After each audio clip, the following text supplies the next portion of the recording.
इसका root cause है black money और बाहर से फंडिंग। वो चाहे वो फेरा के थ्रू आ रही है, चाहे वो फेमा के थ्रू आ रही है, और चाहे वो हवाला के थ्रू आ रही है, लेकिन बहुत बड़ी मात्रा में ब्लैक मनी झोंकी जा रही है भारत को बर्बाद करने में। और एक बात और मैं आपको बताऊं, मैं व्यक्तिगत रूप से पूर्वोत्तर कई बार गया हूं। पूर्वोत्तर के कुछ राज्यों में, विशेष रूप से नागालैंड में, हिंदुओं की वही स्थिति है जो पाकिस्तान में है। हम लोग पाकिस्तान में हिंदुओं की स्थिति पर चर्चा करते हैं, हम लोग पाकिस्तान में, बांग्लादेश में हिंदुओं की स्थिति पर चर्चा करते हैं, लेकिन हम कभी नागालैंड में हिंदुओं की स्थिति पर चर्चा नहीं करते। बिल्कुल वही सिचुएशन है, एकदम डरे हुए, सहमे हुए, लड़कियां बाहर नहीं निकलती, लड़कियां स्कूल नहीं जाती, हमेशा डर बना रहता है। अपना होली दिवाली बेचारे घर के बाहर नहीं मनाते, घर के आंगन में मनाते हैं। वही सिचुएशन है नागालैंड में हिंदुओं की, जो कि पाकिस्तान और बांग्लादेश में है। और यह केवल नागालैंड में नहीं है, यह केरल के कई जिलों में हो रहा है, यह कर्नाटक के 2-3 जिलों में हो रहा है, यह तमिलनाडु के 3-4 जिलों में हो रहा है। आपके नागालैंड तो पूरे के पूरे में नागालैंड में हो रहा है, आपके मणिपुर के कुछ जिलों में हो रहा है। अभी तक जो हम लोगों को लगता है कि पर्टिकुलर एक जिहाद चल रहा है, लेकिन यहां जिहाद के कई डायमेंशन आ चुके हैं।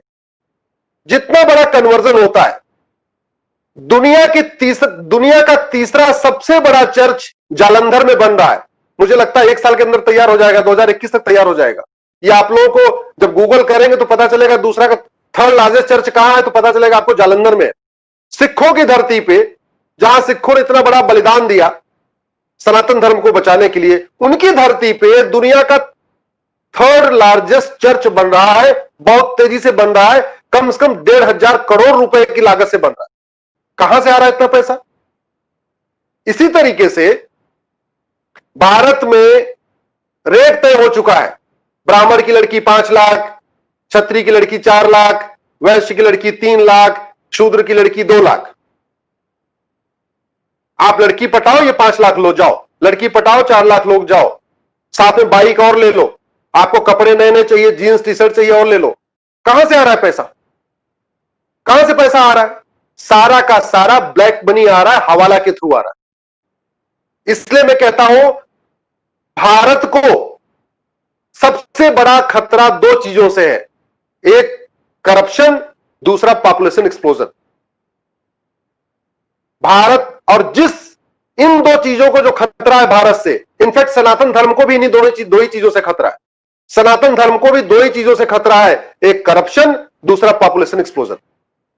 70,000 बच्चे पैदा हो रहे हैं इस समय भारत में, पर डे 70,000। अगर आप लोग गूगल करोगे तो आपको पता चलेगा कि 1 जनवरी 2020 को 67,000 समथिंग बच्चे पैदा हुए थे। 1 जनवरी को चाइना में पैदा हुए थे 46,000, अमेरिका में पैदा हुए थे लगभग 10,500, 10,500, 11,000। अमेरिका का क्षेत्रफल हमसे 3 गुना है, वहां बच्चे पैदा हो रहे हैं आज की डेट में 10,000। भारत का क्षेत्रफल अमेरिका का 1/3 है, यहां बच्चे पैदा हो रहे हैं 70,000। चाइना का क्षेत्रफल हमसे 3 गुना है, वहां बच्चे पैदा हो रहे हैं लगभग 44-45,000। 44,000, किसी दिन 44,000, 44,500, लमसम 44,000 मोटा मोटा बनिए। और भारत में पैदा हो रहे हैं 70,000, जबकि हमारा क्षेत्रफल चाइना का 1/3 है। आप जरा सोचिए कि सिचुएशन क्या होने वाली आने वाले टाइम।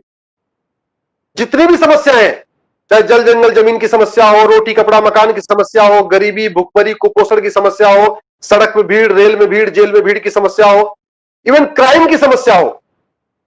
मैंने बहुत सारे जेल में सर्वे करवाया है।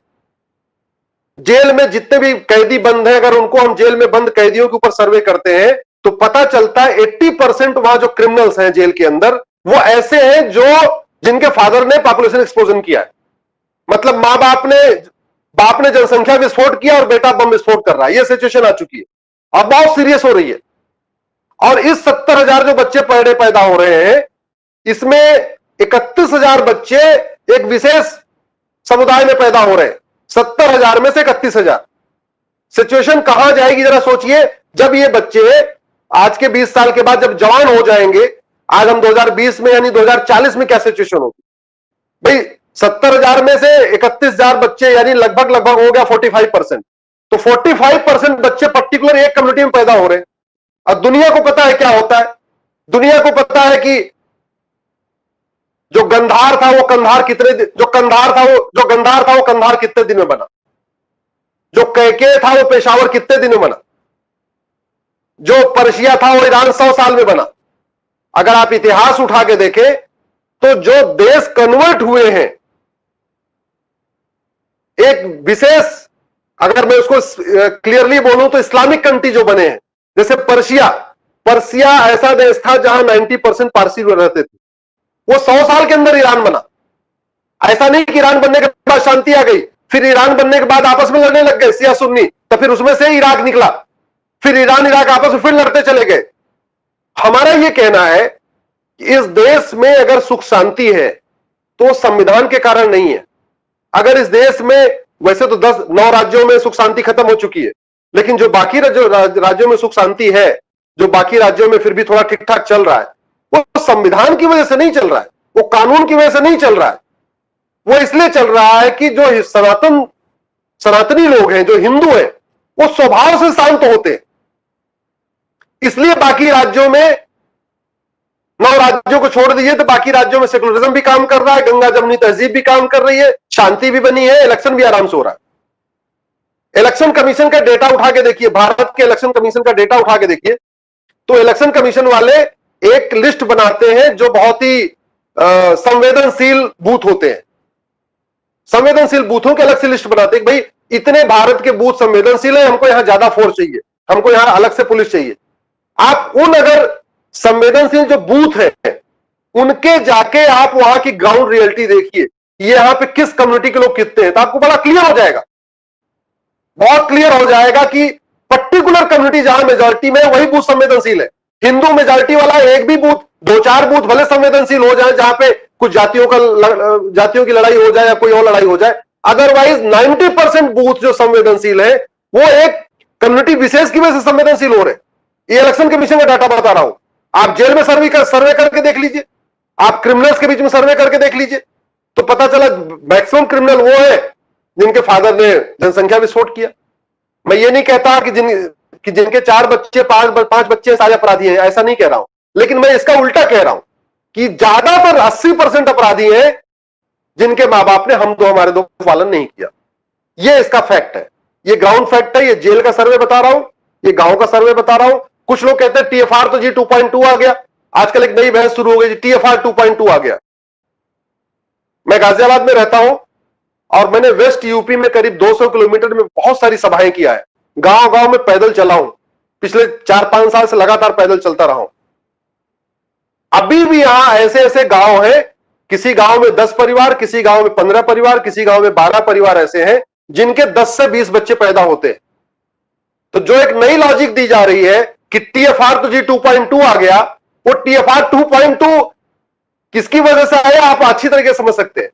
टीएफआर 2.2 आया, अभी ये जितने लोग हमें सुन रहे होंगे इसमें से मुझे लगता है 2 से ज्यादा किसी के पास नहीं होगा, हो सकता है एक दो लोग ऐसे हो जो एक के बाद बंद करने वाले हो, उससे तो एक ही करेंगे भैया, अब ज्यादा करना ही नहीं है। तो ये जो टीएफआर 2.2 आ रहा है, ये आप लोगों को 2.2 आया है, बाकी जिस कम्युनिटी को जनसंख्या विस्फोट करना है वो कर रहा है। गाजियाबाद में मैं तो मीडिया वालों को कई बार बोला, एक आध जगह हमसे डिबेट हो रही, बोले जी वो तो टीएफआर 2.2 आ गया। हमने कहा आओ छोड़ दो, चलो हमारे साथ गाजियाबाद चलो, दिल्ली के सबसे नजदीक का जिला यही है, मैं आपको 100 परिवार मिलाता हूं जहां 10 से 20 बच्चे हैं, और बाकी और छोड़ दो, गाजियाबाद की जेल में चले जाओ, क्रिमिनल के ऊपर सर्वे कर लो, देख लो वहां जो अपराधी बंदे जो जितने अपराधी बंद हैं उसमें से ज्यादातर अपराधी ऐसे हैं जो 5 से 15 भाई बहन हैं। आप जाके गाजियाबाद में देख लो, तो ये बड़ा रियल फैक्ट है। एक जो नया डाटा दिया जा रहा है टीएफआर 2 आ रहा है, टीएफआर 2.2 आ रहा है, वो इवन केरल का जो टीएफआर 2.2 आया हुआ है, वो टीएफआर 2.2 आप ही लोगों की वजह से कम आया हुआ है, क्योंकि आप लोग 1 या 2 कर रहे हो, बाकी जिनको 4-5 करने वो कर रहे हैं। जबकि केरल को सबसे लिटरेट माना गया, वहां पढ़े लिखे लोग हैं, वो भी 4-5 आज की डेट में कर रहे हैं। तो ये कहना कि टीएफआर 2.2 आया बिल्कुल गलत बात है। बहुत बड़े पैमाने पे एक तो ब्लैक मनी जो भारत में जनरेट हो रहा है वो जनरेट हो ही रहा है, लेकिन बाहर से खासतौर पे खाड़ी देशों से इवन वेस्ट कंट्रीज से भी बहुत पैसा आ रहा है। एक समुदाय को खाड़ी देशों से आ रहा है, एक समुदाय को वेस्ट कंट्रीज से आ रहा है, और बड़ी मात्रा में पैसा आ रहा है। पूरा का पूरा पूर्वोत्तर खत्म हो चुका है। मिशनरीज ने पूरे पूर्वोत्तर को कन्वर्ट करा दिया। अब वहां से उन्होंने अपना अड्डा आगे बदल दिया। उन्होंने छत्तीसगढ़, पूरा आधा छत्तीसगढ़ ले गई अपने साथ हो। मध्य प्रदेश का जो आदिवासी वाला क्षेत्र था वो निकाल दिया उन्होंने। महाराष्ट्र का जो आदिवासी वाला क्षेत्र था वो कन्वर्ट करा दिया। अब ये मिशनरीज पहुंच चुके हैं यूपी, बिहार, दिल्ली, हरियाणा और पंजाब। पंजाब में बहुत बड़े पैमाने पर कन्वर्जन हो रहा है। हरियाणा में बहुत बड़े पैमाने पर कन्वर्जन हो रहा है। हालांकि हरियाणा में तो अभी सरकार ने बोला हम कानून बनाने जा रहे हैं। महाराष्ट्र में कन्वर्जन बहुत तेजी के साथ हो रहा है। यूपी में अभी 2-4 को पकड़ के ढंग से उनको इलाज हुआ है तो थोड़ा कम हुआ है। लेकिन मुझे ऐसे लगता है कि केवल कानून बनाने से बात नहीं बनेगी। हमको जो ऑक्सीजन है, जो ब्लैक मनी है, जो धर्मांतरण माफिया है, इनकी पूरी, ये केवल और केवल ब्लैक मनी पे चल रहे हैं। आपका जो जिहाद माफिया है, पूरी फंडिंग ब्लैक मनी के थ्रू। मजार माफिया, पूरी फंडिंग मजार बनाने के लिए ब्लैक मनी आ रही है। दरगाह माफियाओं को फंडिंग आ रही है, ब्लैक मनी आ रही है। इसी तरीके से आपके जो कन्वर्जन माफिया है उनको आ रही है। लफ्ज जिहाद माफिया जो सिंडिकेट चला रहे हैं उनको पूरा फंडिंग आ रही है। बड़ी बड़ी मस्जिद बनाने के लिए ब्लैक मनी आ रही है। मदरसा चलाने के लिए ब्लैक मनी आ रही है। जगह जगह चर्च खोलने के लिए ब्लैक मनी आ रही है। जैसा मैंने आपको बताया, दुनिया का तीसरा सबसे बड़ा चर्च जालंधर में बन रहा है। 1000 करोड़ से ज्यादा की लागत से बन रहा है। तो अब हमें, अगर हम वास्तव में चाहते हैं कि हमारा जो 5 साल का बच्चा है या हमारा 8 साल का बच्चा है वो भी हमारी तरीके से इस देश में इज्जत के साथ रहे, अगली जनरेशन हमारी वैसी रहे जैसे हम आज हैं, तो हमें 2 चीजों के खिलाफ मुखर होना पड़ेगा। मुखर होना पड़ेगा, एक करप्शन के खिलाफ, एक पॉपुलेशन एक्सप्लोजन के खिलाफ। पॉपुलेशन एक्सप्लोजन के लिए एक खतरनाक कानून तुरंत बनना चाहिए। माननीय प्रधानमंत्री जी ने पिछले साल लाल किले से कहा था। अभी देखते हैं 15 अगस्त को क्या होना है। इसके पहले, ठीक एक दिन पहले 14 अगस्त को मेरी पीआईएल हाईकोर्ट, सुप्रीम कोर्ट में लगी हुई है। आशा करता हूं कि इस बीच में सरकार का जवाब आ जाएगा। लेकिन उस पॉपुलेशन एक्सप्लोजन के साथ जितने जितने भी टाइप के जिहाद हो रहे हैं भारत में, चाहे जो अवैध हथियार घरों में आ रहे हैं, ये सब सारे के सारे ब्लैक मनी से आ रहे हैं। और जो मैंने अपना रिसर्च है, ब्लैक मनी, कानून के द्वारा ब्लैक मनी खत्म नहीं हो सकती। कानून बना के मनी लॉन्ड्रिंग कभी नहीं खत्म होगी। 70 साल में नहीं खत्म हुई, अगले 700 साल में नहीं खत्म होगी। पुलिस के द्वारा, सीबीआई के द्वारा, ईडी के द्वारा, सीआईडी द्वारा, क्राइम ब्रांच द्वारा मनी लॉन्ड्रिंग, ब्लैक मनी 70 साल में न कम हुई, न अगले 700 साल में कम होगी। यह देश बर्बाद हो जाएगा अगर ब्लैक मनी खत्म नहीं हुई और आपका मनी लॉन्ड्रिंग खत्म नहीं हुई।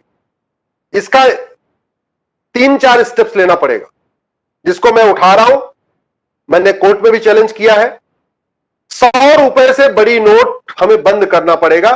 मुझे लगता है यूके में भी जो मैक्सिमम करेंसी है शायद 100 की है, और यूएस में भी शायद मैक्सिमम करेंसी 100 की है। 100 के ऊपर वहां $100 शायद, आप लोग कंफर्म कर लीजिएगा अभी जब सवाल जवाब होगा।